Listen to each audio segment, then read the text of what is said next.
Hello.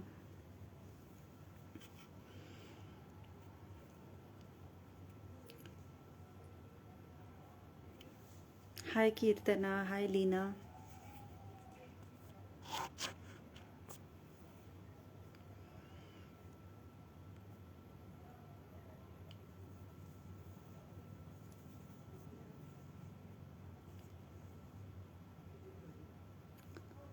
कुछ और लोगों के लिए रुकते हैं.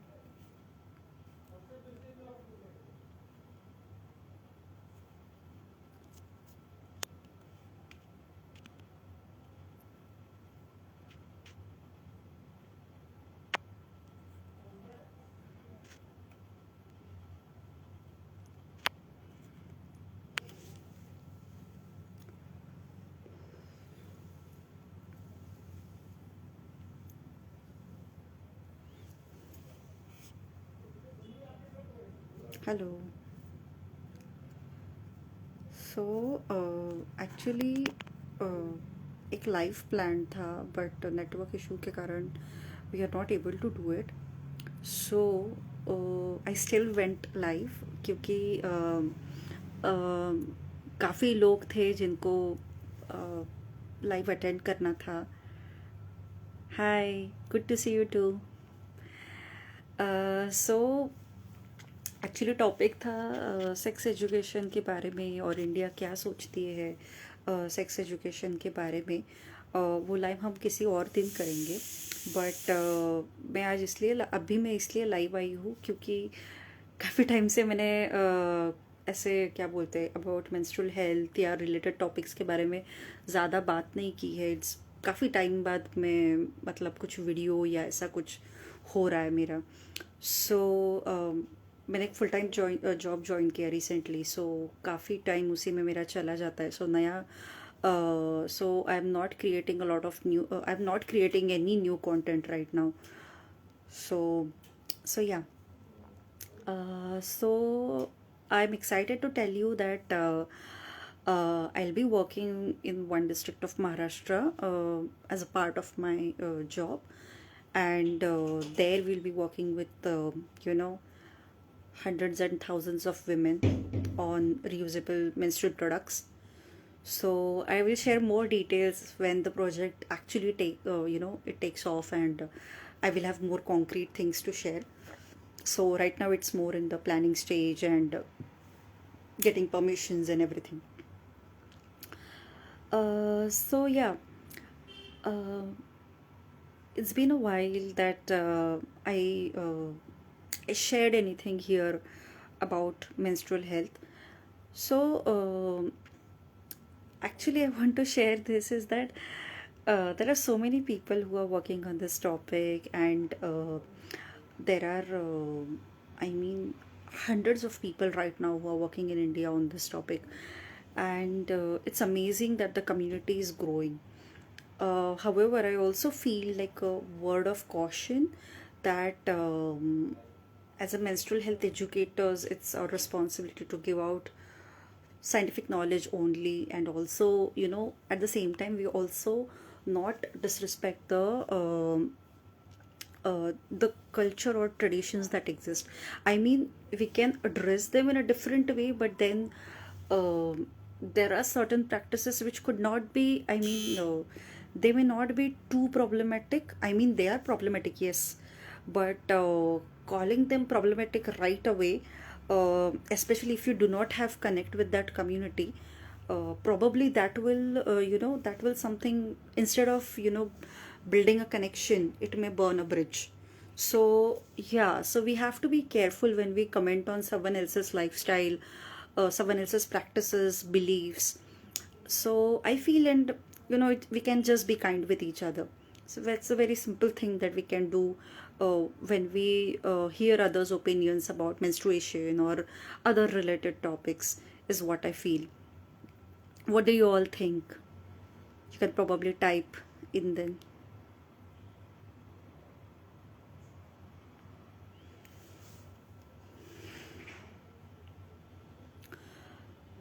What I also think is we all, calling something taboo or calling something, not a good practice. I feel a lot of times we look at it from very urban angle. I mean, I have grown up in a urban setup, and when I see my cousins who have grown up in a rural setup, I always feel, oh, that's so sad. They have to do this, do that. Yeah, I mean, it's okay to feel that, but then I mean, to some extent it's okay, but also it's not okay when we keep doing this all the time and making them feel like a victim, or making them feel like, they are so bicharas, we should do this for them, we should do this for them. So I think this is not a good approach, because everyone has their own opinions, everyone has their own way of looking at things. And I mean, they may not feel that something that they are doing is, that is actually harming them. I mean, they may not understand it. So make them understand. Instead of saying that your practices are wrong, and you could do something, I mean, you should do this, you should do that, or right away giving them a solution. I feel we should actually build communication, we should build connections. I mean, a lot of people tell me that why I don't do sessions on a mass scale. I mean, I could do like earlier, when I used to be free, I will say. I used to do like 2 to 3 sessions in a day, and in those sessions, I used to talk to hundreds of women at a time. I mean, hundreds, or more than 50, I will say. I feel 50 is still a big number if you have to actually build connection with the community. I mean, 20 to 30 max, I'm saying. So 20 is a very good number actually to build a connection, and if you could do a 2 hour session, that's a very good thing. I mean, because you get to know each other, and we can talk about our own lived experiences. But if it's like a huge number, then that's an issue, because you may not get chance to build connection with a lot of people who have joined the session. So I personally believe in this making connection, doing several activities as a part of session, so that people get they feel that it's comfortable to be part of this session. They can share their mind with you. So yeah, this is the answer to a lot of queries that I come, that Rajasi, we will do a session and we will invite 100 200 women, and I always say that please don't do that. I mean, sometimes it's inevitable, but a lot of times I feel that if it's not like inevitable thing, then we can do a session in batches, instead of calling like 100 women at a time. So this is my approach of building connections with people, making them understand that these are the various perspectives. See, a lot of times we as educators are grown in a certain, I will say, uh, we have lived in better conditions, we could be privileged in certain areas, and we could also, and if we are in urban setup, we know what are the facilities, we get to interact with variety of people. But communities we may work with, they may not get opportunity to uh, get exposed to different people, get opportunities to talk with different people, and that's why they could be hesitant to talk about what they think about. So instead of making judgments about them, either thinking that they are becharas and they need our help, or people think that they just have so many taboos, they just have these practices which are not good. I mean, both things are, I feel like, this is my personal opinion, that both things are not helpful. Instead, talking with them, communicating with them, I mean, it's okay, we all have our personal opinions, but when we are doing a session, if we are part of a session, we should keep our personal opinions to ourselves. I mean, ourselves in the sense, not thopify on someone, saying that this is only right way. In a session, when you're part of a community, I mean, there should be space for everyone to listen and talk. So yeah, these are some of my observations that I um, that I have seen a lot of times in the sessions. I mean, I could easily do sessions with like a lot of people, but then will I get chance to talk to them? Will I get chance to understand them? Is something that that bothers me. So that question I try to keep, and if that's not possible, we can always break people in groups so that we can give attention to groups. I mean, when people are in groups, they feel they are part of it. So yeah, we can do things in groups as well. I have not done a train the trainer session in long time, and some of you were asking if like when I will do the session. Uh, so I'll be sharing this. I will be saving this video. If you think that you want to join my session, I will suggest drop some probable dates probably, which you think that so actually the session that I take, it will either take one full day even if I do online, um, and either one full day or 2 half days it takes. So then only we get to cover like a lot of things in the session, because in the training session there's a lot of unlearning for us as well. Like I learn a lot of things in while I give training to other people. I call it facilitation, that's why I do not call it training, because I may be sharing some part of information, some part of experiences from my life, but then I always go back with a new piece of information, new piece of experiences. So yeah, so it's a learning process, and I know some of you who have joined here, they want to be part of this menstrual health, I mean educators community, and you're more than welcome to join. There are many people who do such trainings on menstrual health, but I will say do go for these trainings, but also do your own research. Please read up. I mean, read a lot. I have read a lot many things in the beginning, and I still keep reading. Like there could be people who have made like really good material. Go through it. Like I personally feel that the material that Lakshmi Murthy made, I mean decades ago, uh, you can find it on their website of Jatan Sansthan, and you can order it from them. It's amazing material. It is in local languages, Hindi, Marathi, English, and I think even more languages it is there. So you can check with her, and it's very pictorial. So sometimes you don't even need language. So because Lakshmi comes from a designer background, she has designed it really well. If you don't know Lakshmi Murthy, please Google her. Lakshmi Murthy is a very big name in the menstrual health community. Not just menstrual health, but a sexual and reproductive health community. You should definitely Google her, and if you ever get chance, do not miss that chance to meet her. We lovingly call her Pad Grandma, and she's in her 60s, and her energy is unmatched. Even people in 20s may not be able to match her energy. So so yeah, please go through her material, and her material has been adapted by many different people, many different agencies. So there is WSSC who has adapted her material. There is this Mahavari Chakka that they use. There are booklets, there are pictorial books. So please go and see them. These are some amazing materials. So this is by Jatan Sansthan. Menstrupedia is there. Menstrupedia could be a very good Menstrupedia and Spreading Your Own Wings. These are two good books which you can use to talk to your teenage children.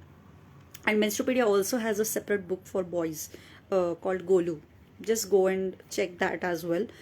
If you have boys in your house and you want to talk to them about periods.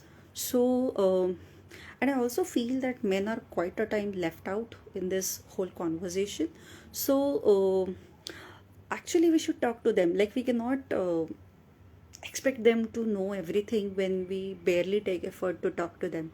So as women and as menstruators, we should actually talk to non-menstruators and tell them what our discomforts are, what we think, what we want to do, what we don't want to do. I mean, that will be really helpful for other people to know what you go through, and what their role should be. I mean, communication is the key. I keep telling this in all my workshops and all my sessions. Communication is the only key. I mean, unless and until you tell someone about, something is bothering you or something that you feel, the other person is not going to magically read your mind and, get things for you. That will only happen when that person has known you for a long time and there is communication. Then they will know, okay, what to expect now, and what she must be expecting and what I can do in that situation. So that will only happen if there have been instances where things were communicated, there was a lot of openness to learning. So yeah, these are certain things I think we should take care of. And I also feel that a lot of times the burden of knowing everything about our own bodies, be it having a good period product or using contraception, and even giving birth, the all onus is on women. So the other people in the family, they should also, I mean, they are also the husband or the partner is equally responsible for the whatever the decisions that the person makes for their body. I mean, contraception is not just not just a responsibility of a woman. That is one thing, and also other things also, like even when it comes to menstrual health practices, lot of times the onus is put on women that she should do this, she should do that, she should not do this. But what about other people in the family? What about others? How they can share the load, how they can make things easier? So yeah, I think these are the things we need to think of. And I feel these things, the taboos that exist, the practices that exist, if we want to change them, it will not change just like that. We will have to take efforts for it. There has to be lots and lots of communication. There will be heated arguments as well, but then that has to happen. And that is the only way that we communicate needs, and people get to know what you want, and they also get to know what their role is in this entire thing. So yeah, so even in part of sexual and reproductive health, when we talk about consent, why consent is so much important. Consent, again, it's communication. Consent is again communication. So the partners are comfortable with either engaging into sexual activity or living together or many other things. So again, in that, communication is very important, and that is only going to help you build healthier relationships. If we keep thinking that someone should know what you're thinking, and they should act accordingly, I mean, at times people may not understand it at all, and at times people need things to be pointed out to them or listed to them that we want something to be done in certain way. The I mean, the other person may not know, so we have to tell them, we have to be open about it. And yeah, they will also make mistakes. Even if you communicate, people will make mistakes, like you may have to tell the same thing again and again. So so yeah, that is very important, I feel. And it can be frustrating as well if you have to tell it again and again, but I will say, please be patient and keep communicating your needs, be it about your menstrual health, reproductive health, or in general your physical health. Please seek help from people. I mean, cooking, if we also look at it, so cooking is also should also be a shared responsibility. Many other things, I mean, if we are sharing things, if we are communicating things, that will make a life lot easier. Then very much easier. It's not like I am a very, I don't communicate really well at times. It's not like because I know this thing I have done that. But yeah, even I fail at times, and I'm not perfect. So but that's why, I mean, that's why I emphasize on it again and again that we should not give up hope. is what I feel. Things will change with time. I mean, things are already changing. So many things are already changing. Things that were 2 decades ago when I was a teenager, they were very different. And what they are now, they are really good. I mean, they are really better. So, relationships evolve with time. So, I think if you're not agreeing with something, you want to change something, give it some time, is what I feel. Sometimes we may get really impatient because we have envisioned something and we want to see um, that change or something that you are expecting. But anything good that you want to build, it takes time, it takes lots of efforts, and it does not come easy, not at all. If you believe that those things that they show in movies, that like overnight something becomes an hero, or overnight people fall in love and they janam janam ka saath and all those things, I mean, that will only happen if they communicate things properly. Otherwise, no, nothing. There won't be Janam Janam ka saath unless, there has been open communication about things. Otherwise, a lot of times it's one-way communication. I mean, the partner or a husband is talking and women just accept and go ahead. So, and yeah, and it is going to end up in burnouts. The Then the fights happen, and then all these jokes on women happen, that she's always angry, she must have fought with her husband and all those things. And no, we are not PMSing all the time, no. And not everyone on PMS gets really angry. Okay, this needed to be put out, and I'm saying it loudly. No, this is, I mean, sometimes it's just your shitty behavior, and we are not PMSing all the time.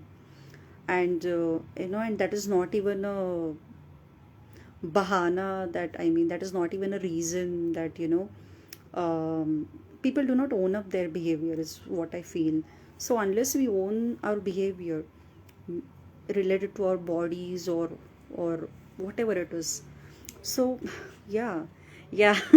Yes, she is PMSing. Yeah, it's an excuse. People just label women or menstruators that she's PMSing, that's why she's angry, or but they do not understand that they must have said something which had pissed that person off. But no, we don't accept that. We don't own our behaviors. It's very easy to put blame on others, but it's difficult to own up our whatever we are doing and put our shit together. So so yeah, I think it's equal responsibility of everyone in the family to make that family period friendly, or I will say menstruator friendly.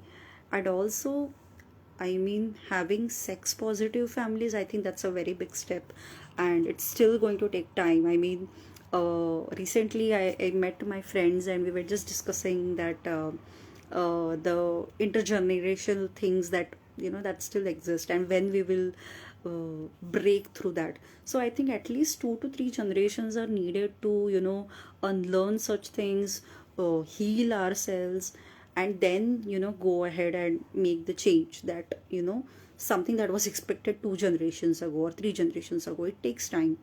So yeah, I mean, if we look at ourselves also, I mean, my mother would have never thought that she can work on topic like menstruation and speak openly about it, but I am doing it. So, and it's because my mother, my grandmothers did lot of work. They stood up for women, and that's why I'm here.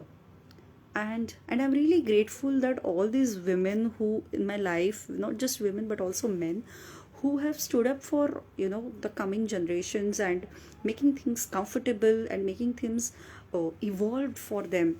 So I think that is very important, and we should be really grateful for that change happening. And I'm sure the generation that we are living in, when we are making changes in our life, the coming generations are going to benefit from it. So do not lose hope that oh, mere akele se kya hoga and all. You are making a difference, just believe in that. And if you feel that you are not in good place, just DM me. I will connect you to people who are like-minded, and you know so yeah, that's very important that we believe what we are doing.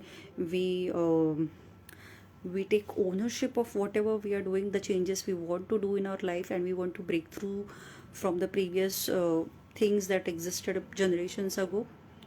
So yeah, be the change. I mean, it sounds really cliche, but then um, I mean, what I've heard a lot of times is we cannot change anyone or everyone, but we can change ourselves. I mean, that is in our control. I cannot control other person's behavior. I mean, I can tell them that please do this, or please don't do that. I can tell them probably, but them to make decision if they want to do something in their life, it's their decision, it's not mine.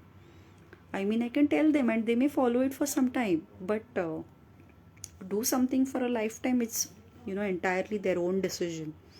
And once we start understanding this and respecting this, it's very easy to work in communities, and work on ourselves also. We let ourselves free of certain things as well. So yeah, this session was supposed to be chit chat session, but it turned into a Gyani session. I'm sorry for that, but I did not see a lot of comments coming in when I tried to interact. So yeah, have a nice Sunday night, and a nice week ahead. I'll see you soon. Bye.